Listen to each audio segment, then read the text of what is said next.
Olá pessoal, eu sou a Gabriela Veras. Eu sou a Ludmila Zaroni. Nós somos da equipe de Societário e Contratos do Molina Advogados e hoje vamos conversar um pouco sobre governança corporativa para startups. Lud, por que você acha que a maioria das startups não pensa em governança corporativa desde o começo, né?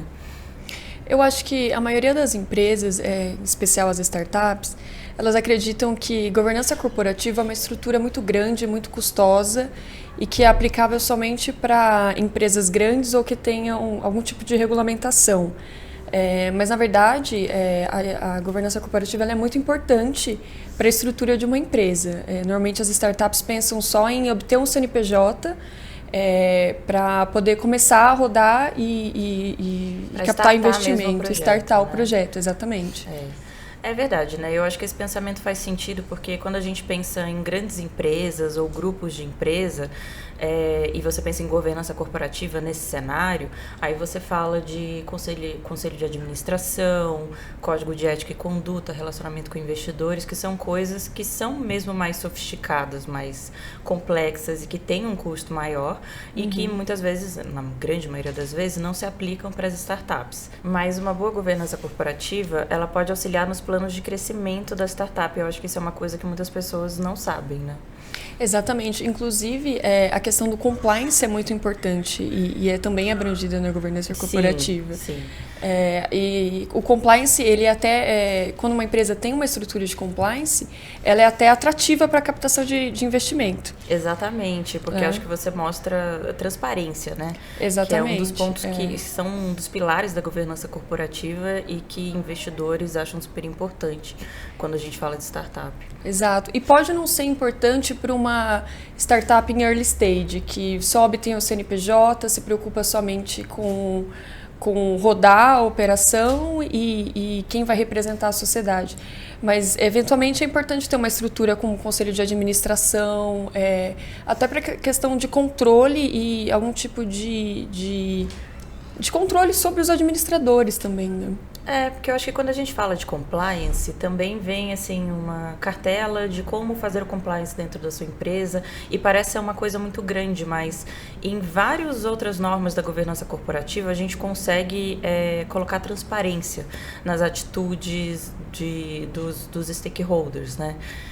E que eu acho que é um dos pontos principais, porque quando a gente fala de stakeholder, a gente está falando de sócio fundador, de colaborador, de diretor, que são todas pessoas, né? E as pessoas têm visões de mundo, visões de negócios diferentes, e você alinhar isso para ter uma transparência que o mercado reconheça é muito importante, e regras de governança corporativa ajudam muito nisso.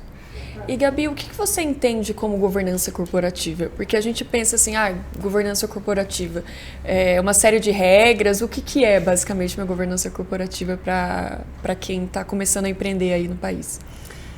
De modo geral, a governança corporativa é uma autorregulação da empresa. O que isso quer dizer? É quando a própria empresa faz as regras de como que ela vai atuar no mercado e dentro dela mesma, né?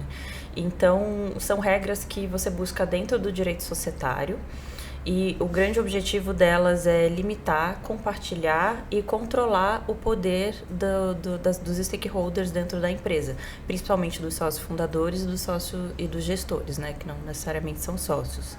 Mas são práticas mesmo, né? Então, são regras práticas que dizem respeito a esse balanço interno de poderes, também a questão de transparência, a questão organizacional que vai ser voltada para cada tipo societário e para o momento da empresa. Então, não é que tem uma regra de governança que serve para todo mundo. Quer dizer, se você pega o manual do IBGC, eles têm pelo menos a primeira regra, que é uma ação, um voto, né? Que é uma coisa assim meio simples, que é para você não dar muito poder para pessoas com pouca participação societária. E isso, em tese, poderia ser considerado como uma regra geral. Mas tem muitas outras regras que vão ser aplicáveis em cada fase da empresa e dependendo da empresa, dependendo do negócio. Ela é realmente assim para ser tailor-made, né? Muito específica para aquela empresa naquele momento. É legal você comentar sobre essa questão de uma ação, um voto, porque recentemente a gente teve uma alteração legislativa que garantiu poderes múltiplos de voto para uma ação. Uhum. Então, isso ajuda a manter o controle nas mãos do sócio fundador. Porque você recebe investimento, naturalmente você é diluído, né? Uhum. Se você não tem um acordo de acionistas forte, algo que garanta que você mantenha o controle naquela empresa. Até porque muitos investidores investem no sócio, na pessoa, né? Que não necessariamente na empresa, porque eles acreditam no potencial daquele fundador. Principalmente no caso das startups, né? Porque foi a pessoa que teve a ideia, que colocou o negócio de pé.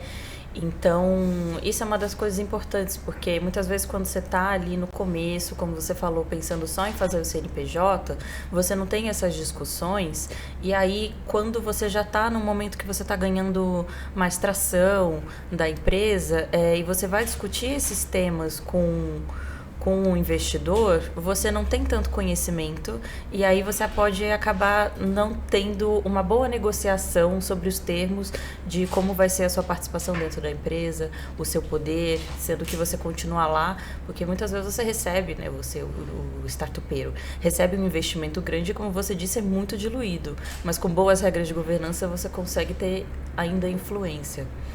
Exatamente. É extremamente importante esse tipo de tema, esse tipo de discussão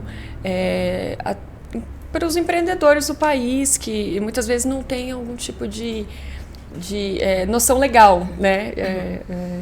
Então é interessante ter esse tipo de acompanhamento. E mesmo que assim, no começo, é claro que o ideal seria que todo mundo conversasse, né? Os fundadores conversassem sobre essas regras desde o começo e, assim, principalmente questões do tipo, como que você acha que vai ser essa startup, né? Para onde que ela vai? Qual que vai ser o tamanho? Quais que vão ser as regras de gestão? Não só no momento que você está pensando em qual que é a dor do cliente que o seu produto vai solucionar, mas nesse momento, muitas vezes você não consegue já colocar isso no papel, o que é compreensível, porque colocar isso numa linguagem jurídica, de fato, é custoso e é difícil, você tem que ter um conhecimento de lei, precisa de uma assessoria legal, mas ao mesmo tempo, se você já começa a ter essa discussão, quando você chega para a fase de validação, né, que você cria o CNPJ, contrato social, pode já ter um acordo de sócios, fica mais fácil, porque vocês já estão alinhados, né, os fundadores já estão alinhados. Porque um dos grandes problemas é que esse desalinhamento ele pode prejudicar a prosperidade da empresa, né? O crescimento dela, pode ter briga lá na frente. Você sempre tem que pensar no cenário que não vai ser ideal da sua relação com os seus stakeholders, para pensar em qual que seria a melhor solução e mitigar os riscos nesse sentido. Exatamente. Sempre pensar no litígio societário. Exato. Para tentar evitar, gente. Obviamente. Bom, pessoal, hoje a gente falou um pouquinho sobre governança corporativa nas startups. Se vocês quiserem dar uma olhada nos nossos vídeos, entre no nosso canal no YouTube e muito obrigado por comparecerem. Eu também escrevi um artigo sobre esse tema que está lá no nosso blog, e se você está vendo no YouTube, tem o link na descrição do vídeo. Obrigada. Obrigada.